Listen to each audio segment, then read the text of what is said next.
Hi all. இன்றைக்கி நம்ம பொரி உருண்டை எப்படி பண்ணுறதுன்னு பார்க்கலாம்.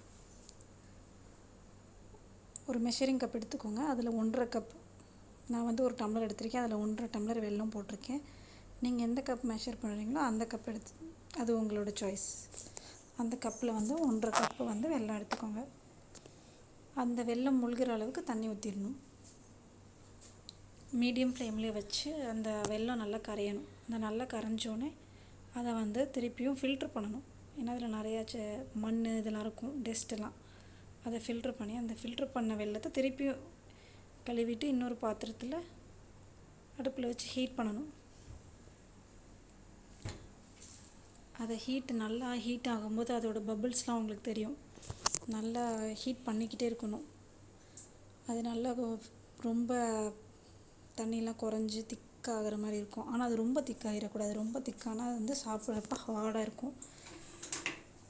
அதனால் கொஞ்சம் இந்த மாதிரி தெரியுது அவங்களுக்கு, நுரையாக வந்துடணும். அது மாதிரி வரும்போது நீங்கள் கம்பி பதம் எப்படின்னு செக் பண்ணணும். ஒரு தண்ணியிலே இதை ஊற்றி பார்க்கணும். ஊற்றினோடனே அதை கையில் எடுத்து இப்படி ப்ரெஸ் பண்ணி பார்த்திங்கன்னா உங்களுக்கு அந்த ஷேப்பாக வரணும். அதை அமுக்கும் போது அமுக்கிற மாதிரி இருக்கணும். அப்போ தான் அது வந்து சாப்பிட்றப்ப சாஃப்டாக இருக்கணும். அது அந்த இது வந்து அமுக்கி பார்த்தா ஹார்டாக இருந்துச்சுன்னா அது வந்து ரொம்ப அதிகமான ஹார்டாயிரும். அதனால் இதுதான் கரெக்டான பதம். இப்போ வந்து எந்த கப்பு எடுத்திங்களோ அதிலே வந்து 1.5 கப்பு வெல்லம் போட்டிங்களோ அதிலே வந்து 4 கப்பு பொரி போட்டு நல்லா கிளறணும். நல்லா கிளறிட்டு கை லைட்டாக ஈரமாக நனைச்சிக்கோங்க. ஈரமாக நனைச்சிட்டு இந்த கொஞ்சம் வெதுவெதுப்பு இருக்கும்போதே ரவுண்டாக பால் மாதிரி பிடிச்சிங்கன்னா அது அப்படியே செட் ஆயிரும்.